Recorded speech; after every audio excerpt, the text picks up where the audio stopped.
Entonces, es realmente un privilegio que podamos una vez más apartar este tiempo, como cada domingo. Me he propuesto comenzar el año compartiendo una nueva serie de mensajes con toda la iglesia, conociendo al Dios verdadero. Creo que este sí no nos vamos a aprender porque ya no va a ser un título aislado, sino que va a ser el título de toda la serie. Es decir, cada mensaje de la serie va a llevar el mismo título, conociendo al Dios verdadero. El inicio de un nuevo año sabemos que se presta para nuevos planes y metas. Eso es clásico, ¿verdad? Ahí nos proponemos bajar de peso, ahí nos proponemos ir al gimnasio, ahí nos proponemos tantas cosas desde el punto de vista tal vez físico, de apariencia, pero también en otras áreas de la vida, en lo personal, en lo familiar. Como iglesia también, por supuesto, tenemos metas, tenemos proyectos, objetivos a perseguir, y eso está muy bien. Ahora, les tengo la propuesta de que podamos comenzar el año con este desafío, conocer más y mejor a Dios, al Dios que nosotros adoramos, al Dios al que nosotros servimos, conocerlo más y conocerlo mejor. No sé los matrimonios cómo andarán, pero yo creo que yo conozco a mi esposa un poco más que hace 2, 3, 4 años atrás. Un poco, ¿saben? No mucho, pero un poco más. Porque conocer a una persona a cabalidad siempre es un desafío. Incluso a veces ni nos conocemos a nosotros mismos. A veces nos sorprendemos con nosotros mismos, porque todo lo que integra la personalidad es en un sentido un desafío, poder llegar a conocerlo. Y cuando yo hablo de conocer más y mejor a Dios, por supuesto que involucra a lo intelectual. Vamos a estar aprendiendo, vamos a estar acercándonos a conceptos, vamos a estar acercándonos a términos, pero no me estoy refiriendo a un conocimiento meramente teórico, meramente intelectual.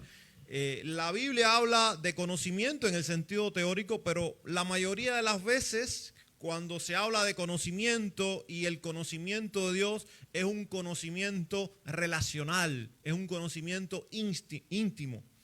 Entonces no es tanto yo llenar mi cabeza de teología y comprender una serie de términos, incluso de dominar conceptos en cuanto a Dios, sino que eso realmente repercuta en mi relación con Dios, en mi conocimiento personal, íntimo, relacional con Dios, el Dios que me ha salvado y el Dios. Aún dentro del cristianismo es común que cada persona se forme una idea personal de cómo es Dios. Incluso si hacemos la misma pregunta a cada uno de ustedes, los criterios no van a ser idénticos en cómo ustedes perciben o comprenden o definen a Dios. Para unos es el Dios permisivo, el Dios que lo complace en todas las cosas. Para otros el énfasis tal vez sea en el Dios cercano, el gran misterio de que el Dios trascendente sea al mismo tiempo cercano para mí. Y eso es realmente importante. Un Dios comprensivo, que también tiene un peso a la hora de nosotros relacionarnos con Dios. Un Dios que me comprende, un Dios que es comprensivo, que no está distante, ajeno a mi realidad. El Dios amoroso, yo creo que este va a ser tal vez el que más abunde. Un Dios de amor, el Dios amoroso. Un Dios perdonador. Ahora, ese Dios que acabo de mencionar es un Dios muy popular. El Dios de amor, el Dios perdonador, el Dios cercano, el Dios comprensivo, el Dios complaciente, es un Dios muy popular. Pero esa es diríamos, solamente un pequeño acercamiento de quién es Dios. Todo eso que hemos hablado es verdad, excepto el primero, el Dios permisivo. No existe el Dios permisivo en la Biblia. No al menos de la manera en que nosotros tal vez lo podamos tener en mente. El Dios que deja a los seres humanos que hagan lo que quieran y al mismo tiempo los abraza y los aplaude. No, porque eso entraría en contradicción con otros aspectos de la personalidad de Dios que estaremos viendo a lo largo de esta serie. Pero sí nos encontramos en la Biblia con un Dios amoroso, un Dios comprensivo, un Dios cercano, un Dios perdonador. Todo eso es verdad en Dios. Sin embargo, la pregunta fundamental no es cómo imaginamos nosotros o percibimos a Dios, sino cómo Dios es en realidad y cómo Dios se ha revelado. Porque aquí les tengo un aspecto importante. Aunque los filósofos incluso se han esforzado por comprender y por definir a Dios y han avanzado en ese aspecto, no hay manera de comprender, definir, entender a Dios si no es Dios dándose a conocer al hombre. No puede hacer el hombre nada por conocer a Dios. Por mucho que se esfuerce, no puede conocerlo. Por lo tanto, nosotros vamos a partir solamente de la Biblia. No vamos a partir de las experiencias, no vamos a partir de la filosofía, vamos a partir de la Biblia. Y de la Biblia entonces vamos a ir descubriendo quién es Dios, cómo se ha dado a conocer al hombre en toda su esencia. Bueno, eso sería bastante pretencioso decir que vamos en esta serie a comprender todo de Dios. De hecho, es imposible. Lo que vamos a nosotros poder comprender de Dios es en base a la revelación que tenemos, a lo que Él nos ha revelado, pero no podemos decir que lo comprendemos todo de Dios, porque eso en un sentido es imposible. La fe cristiana no se basa en percepciones subjetivas y eso creo que es fundamental para que nosotros nos interesemos por un tema como este. No es del punto de vista subjetivo el Dios que yo me invento, el Dios que yo me imagino o el Dios que yo prefiero comprender. Es el Dios real, es el Dios que se ha revelado tangiblemente. Él se ha revelado objetivamente en su palabra. No es el Dios que nosotros nos querramos construir. A veces las personas se atreven a decir, yo prefiero este Dios. No es el Dios que prefieres, es el Dios que es. No es el Dios que tú quieras. No es ni siquiera tomar elementos del carácter, de la personalidad o de la esencia de Dios y desechar otros, porque estarías ofendiendo a Dios. Se trata de interesarnos por comprender a Dios en toda su esencia, al menos en la medida en que Él se nos ha revelado, sobre todo en su palabra y en su Hijo Jesucristo. Así que el propósito de esta serie sobre el Dios verdadero busca conocer a Dios tal como Él es, porque sólo así podremos adorarlo correctamente. No podemos adorar a Dios correctamente si no le conocemos. Confiar plenamente en Él. ¿Cómo vamos a confiar en alguien que no conocemos? ¿Sería posible? Entonces, esto no solamente es teórico, no solamente es teología, es el impacto que tiene en mi vida a la hora de yo relacionarme con Dios, a la hora de yo adorarlo, a la hora de yo servirlo, a la hora de yo relacionarme con Él, confiar en Él, vivir una vida que le glorifique, porque es Dios quien marca las pautas. Es Dios quien dice cómo quiere que se le adore y es Dios quien dice cómo quiere que nosotros vivamos en adoración precisamente a Él, que le rindamos gloria. No es en la manera en que nosotros queramos, aunque tengamos la mejor de las intenciones. Las intenciones no son las que nos llevan a comprender, a adorar a Dios y a relacionarnos con Él. Es su revelación a nosotros. Así que nos acercaremos a Dios por medio, por supuesto, de sus atributos, porque así es como Él se ha revelado a nosotros. Por medio de sus atributos.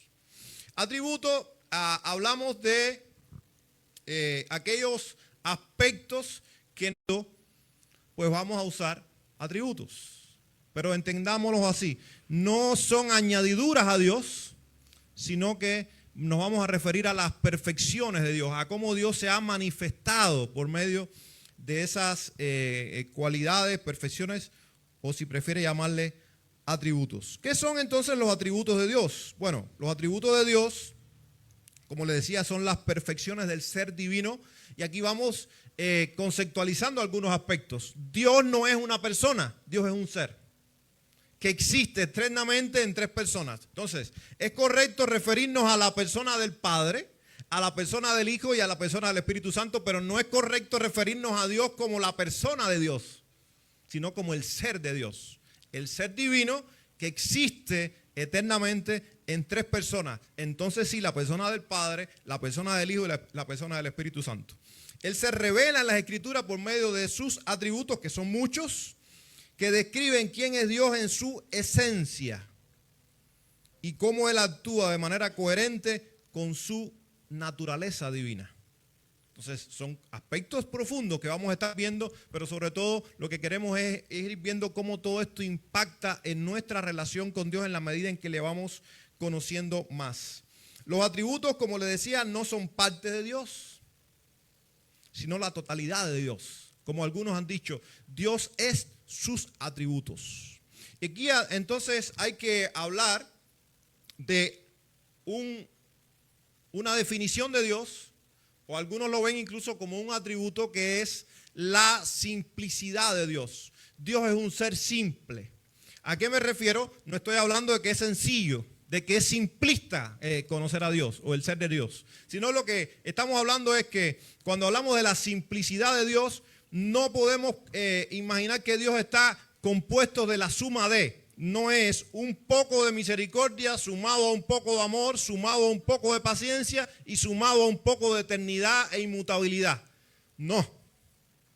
Sino que en el ser de Dios, todo eso es Dios. Dios no es una parte amor, una parte misericordia y una parte omnipotencia. Dios es completamente poderoso, es completamente misericordioso, es completamente justo, es completamente eterno. Por eso siempre que pensemos en un atributo, aquí esto es lo que va a tratar de jugarnos una mala pasada desde el punto de vista, sobre todo en la manera en que lo razonamos y desde el punto de vista intelectual. Dios no es más misericordioso que amoroso, y no es más amoroso que justo, y no es más justo que poderoso. ¿Me explico? Los atributos son Dios. Dios es sus atributos. Es la idea. Dios es sus atributos.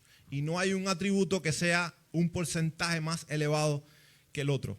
Y no hay tal cosa como que Dios actúa ahora en justicia y mañana actúa en amor. Tampoco sería correcto pensar a Dios así.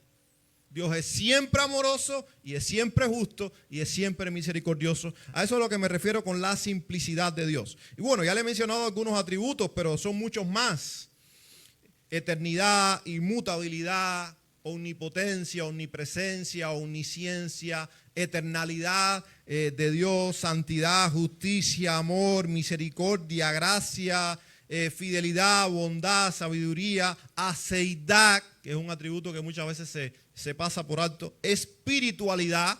Dios es un ser espiritual. Dios no es un ser físico, es un ser espiritual. Por eso tampoco podemos imaginarlo, no podemos imaginarnos al ser de Dios desde nuestra perspectiva de ser. Porque nosotros somos una criatura creada por ese ser. Y en su momento vamos a hablar de atributos comunicables y atributos incomunicables. Y hay áreas o aspectos, no áreas, aspectos, perfecciones de ese ser que han sido comunicados a sus criaturas, en este caso a los seres humanos. Esos son los atributos comunicables. Hay otros que no.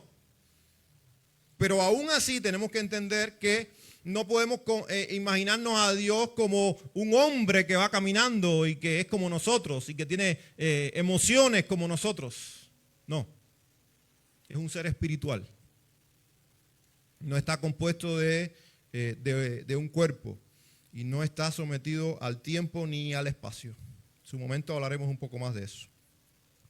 Estudiar los atributos de Dios no es acumular información teológica, sino buscar conocer a Dios tal como Él es, como Él se ha revelado en toda su inmensidad, permitiendo que ese conocimiento corrija nuestras ideas equivocadas y transforme nuestra relación con Él. Por lo tanto, en la medida en que nos vamos acercando al Dios de la Biblia, al Dios verdadero, nos vamos a dar cuenta que nos hemos construido muchas veces diversas caricaturas de Dios. Nos hemos construido muchas veces ideas de Dios.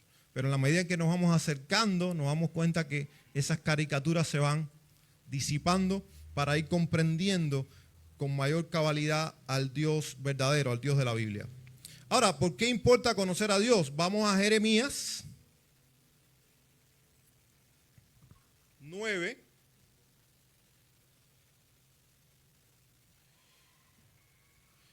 (23 y 24).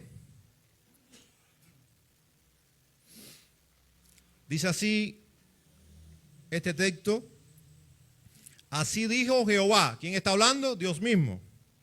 No se alabe el sabio en su sabiduría, ni en su valentía se alabe el valiente, ni el rico se alabe en sus riquezas, mas alábese en esto el que se hubiere de alabar, en entenderme y conocerme, que yo soy Jehová, que hago misericordia, juicio y justicia en la tierra, porque estas cosas quiero, dice Jehová. ¿Qué está diciendo el Señor? No pongas tu confianza ni en tu sabiduría, ni en tu poder, ni en tus riquezas. Y aunque no lo dice el texto, en contraste con lo que dice en el versículo 24, eso el Señor lo aborrece.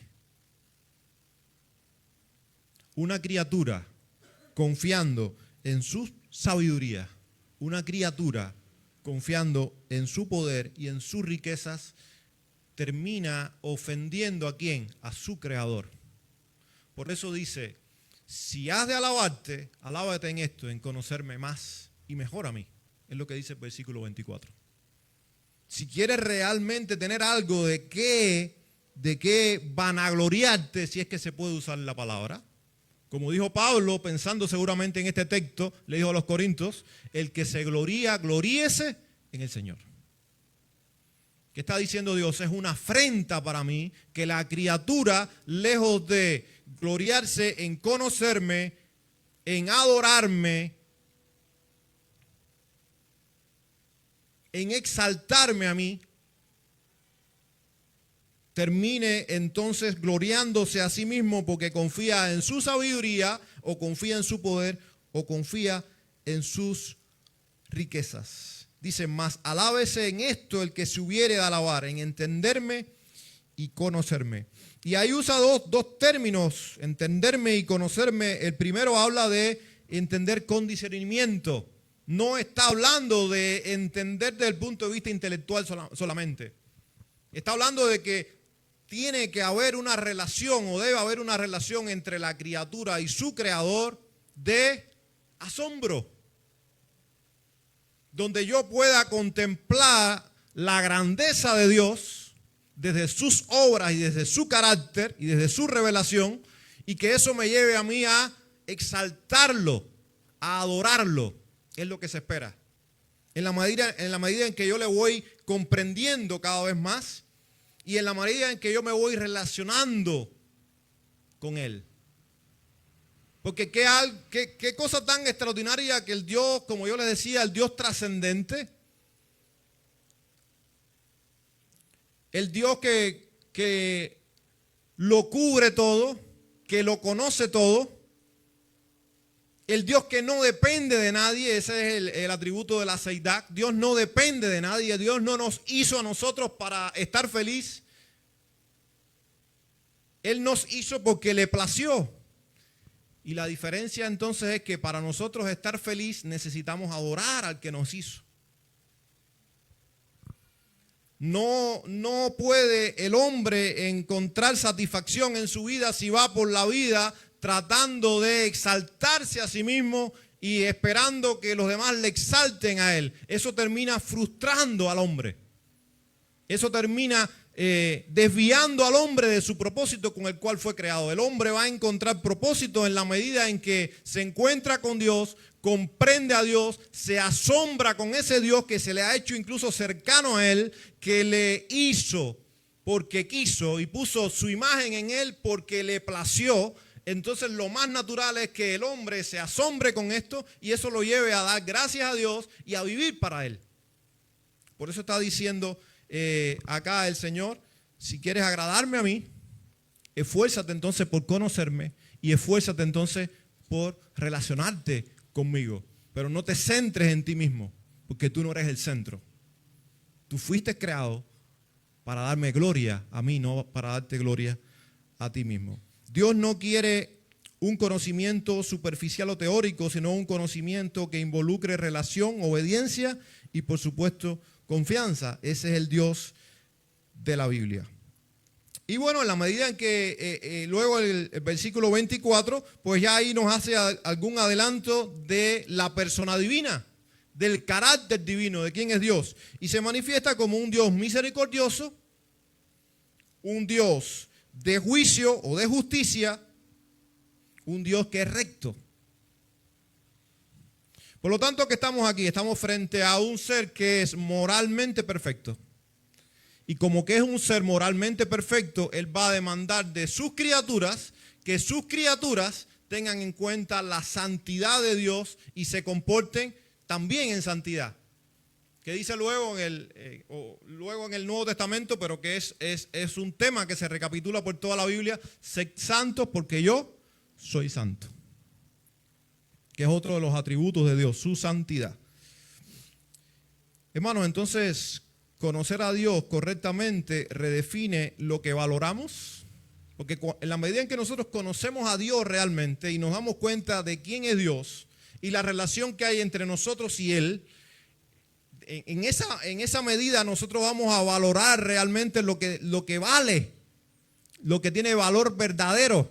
¿Qué decía el Señor? Haceos tesoros en el cielo.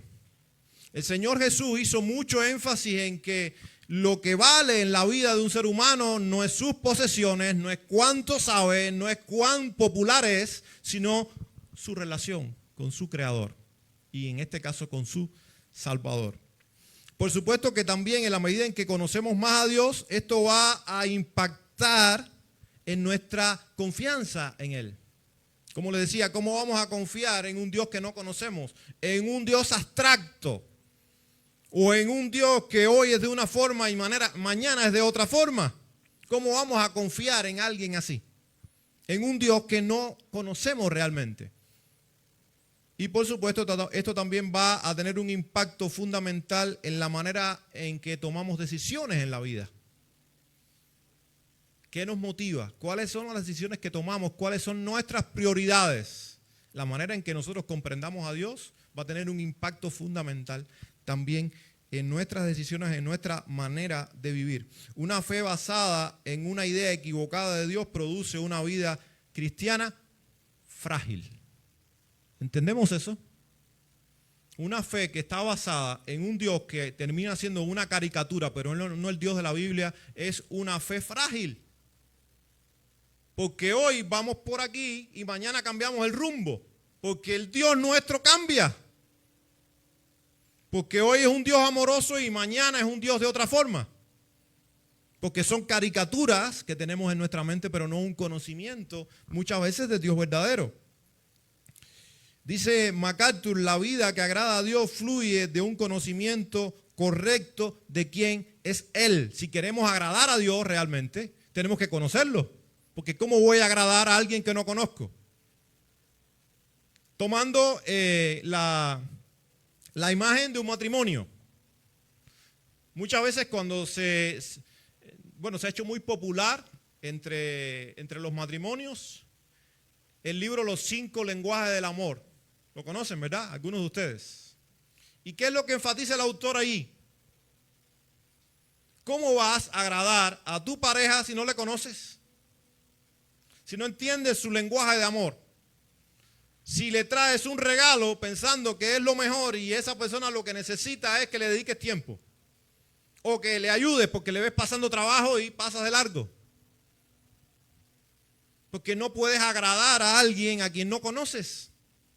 ¿cómo vamos a poder servir a Dios y estar conscientes y seguros de que Él ha sido alabado si yo no lo conozco?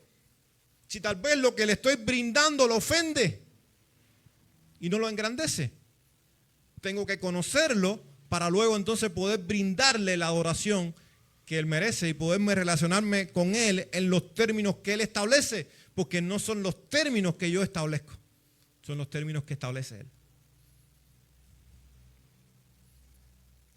Jesús lo expresó con claridad en Juan 17:3. Él dijo, esta es la vida eterna. Miren cómo lo define, la vida eterna, que te conozcan a ti, el único Dios verdadero, y a Jesucristo, a quien has enviado. La vida eterna depende del conocimiento que tengo de Dios. Ahora, ¿cómo Dios revela su carácter? Vamos a otro texto en Éxodo.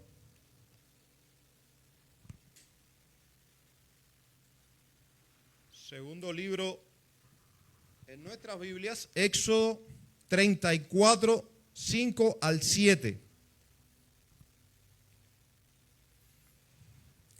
Dice así, Jehová descendió en la nube y estuvo ahí con él, con Moisés, proclamando el nombre de Jehová. Y pasando Jehová por delante de él, proclamó, miren lo que proclamó, Jehová, Jehová, fuerte, misericordioso y piadoso, tardo para la ira y grande en misericordia y verdad, que guarda misericordia a millares, que perdona la iniquidad, la rebelión y el pecado, y que de ningún modo tendrá por inocente al malvado, que visita la iniquidad de los padres sobre los hijos y sobre los hijos de los hijos hasta la tercera y cuarta generación. Este es un texto que nos da bastante equilibrio del ser de Dios. Sí, es amoroso y es misericordioso, pero al mismo tiempo y al mismo nivel que es amoroso y es misericordioso, es santo y es justo. Dice, y no va a dar por inocente al malvado. Por lo tanto, la idea que muchos tienen por allí de que Dios es tan bueno, pero tan bueno, que me deja vivir como me dé la gana y luego voy a ir al cielo, no es bíblica. Porque para eso vino Cristo. Precisamente Cristo vino por la gravedad del pecado. Y porque es tan grave el pecado que quien vive complaciéndose en el pecado estará por toda una eternidad en castigo por haber ofendido al Dios eterno. Entonces es una caricatura muy peligrosa construirnos a un Dios tan permisivo que me deja ir por la vida haciendo como quiera, olvidando que es un Dios santo y que Él pone las normas y que espera de sus criaturas también que respondan en moralidad en cuanto a su vida, una vida moral que honre el carácter de Dios, que es un carácter moral. Y eso forma parte fundamental del evangelio y de la verdad bíblica. Dios se muestra aquí como un Dios misericordioso, un Dios que tiene una compasión profunda por sus criaturas. En otro momento definido, hemos dicho que misericordia es la unión de dos palabras y significa literalmente pasar la miseria por el corazón.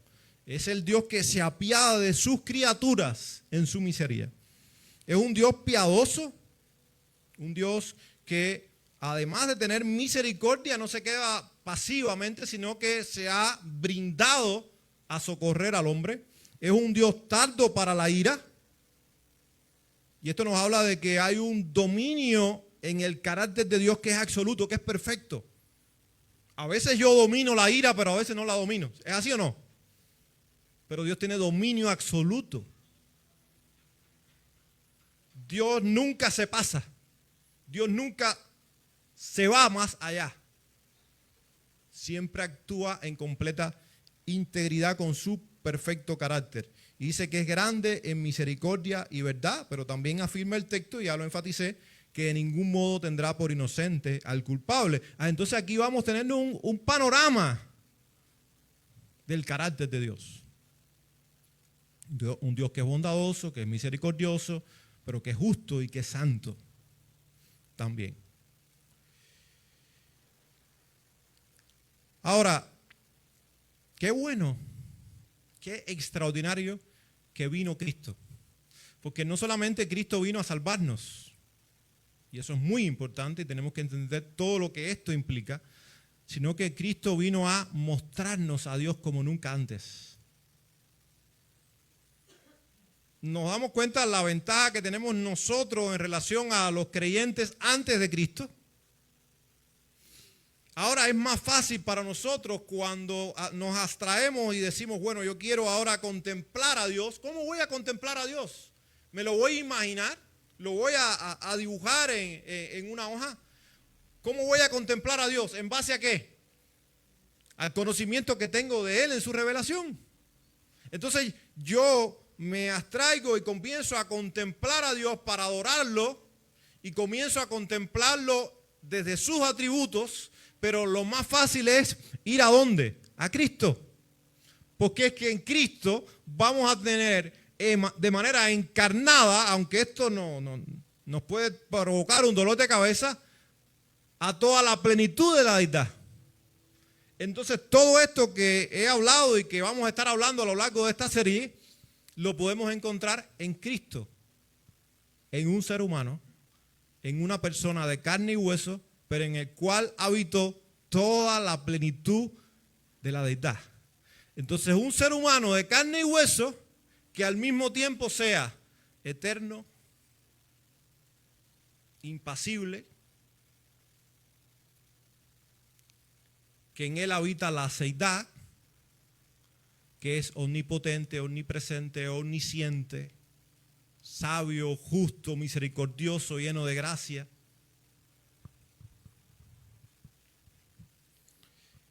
En Cristo. Dios no solo habló acerca de sí mismo, vino a nosotros en la persona de su Hijo. Jesús declaró con claridad, el que me ha visto a mí, ha visto al Padre. Juan 14, 9. Cristo no es solo un mensajero de Dios, sino Dios mismo revelado. Dios que se humanó. Fue lo que celebramos en Navidad. En Juan 1, 18 se nos dice lo siguiente. Y aquel verbo fue hecho carne y vimos su gloria, gloria como del unigénito del Padre, lleno de gracia y de verdad. Así que en Cristo los atributos de Dios no se nos presentan solo como palabras, sino también en acción. Por eso le decía que tenemos ventaja, es más fácil. Porque ya no solamente es cómo la Biblia me define a Dios, aunque yo puedo ver a Dios obrando también en el Antiguo Testamento, pero me es más fácil cuando veo a Cristo caminando en sus sandalias llenas de polvo junto a hombres comunes y corrientes y al mismo tiempo siendo ese Dios trascendente e inmanente al mismo tiempo. Cuando hablo de trascendente es el Dios que lo ocupa y trasciende todo, y cuando hablo de inmanente es el Dios que al mismo tiempo se encarna, se humana y se hace cercano al hombre. Dios con nosotros, Emmanuel.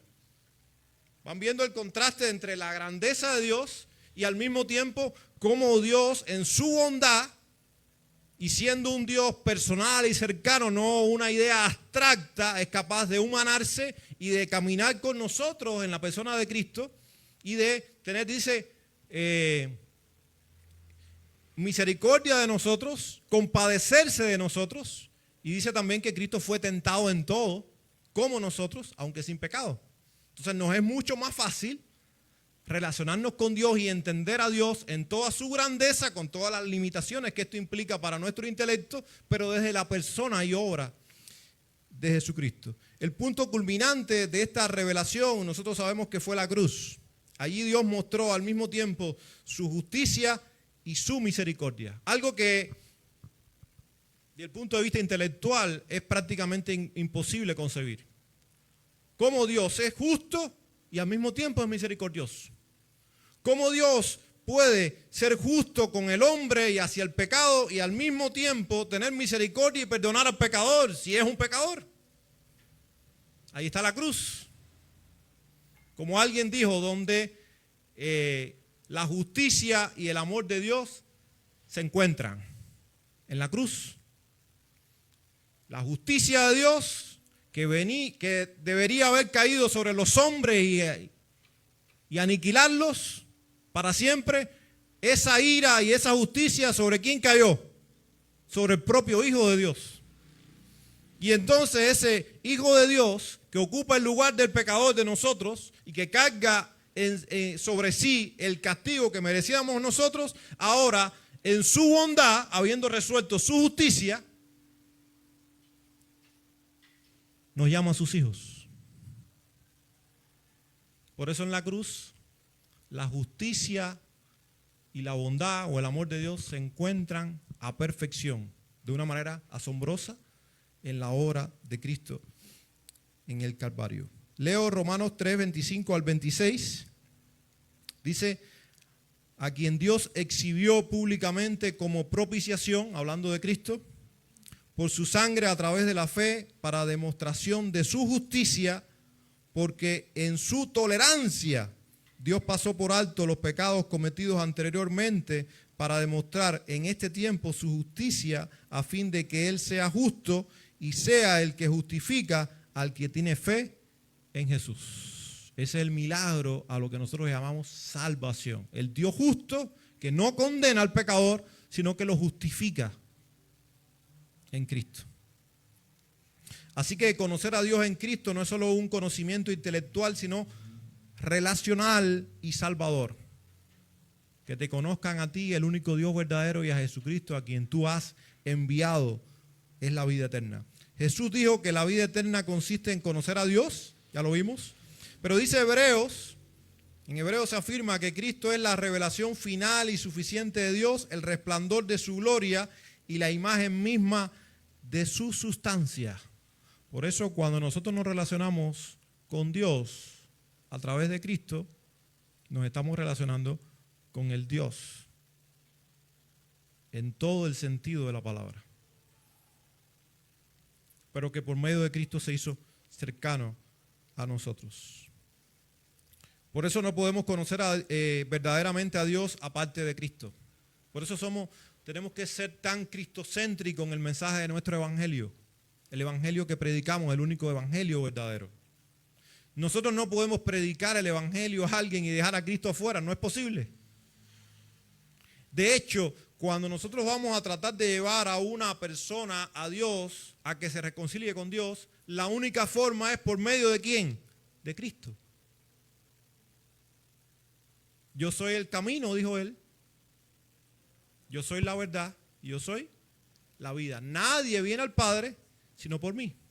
Por lo tanto, no nos enfoquemos tanto en si esta religión o aquella o esta iglesia o la otra. Dejemos eso a un lado porque eso nos va a desenfocar.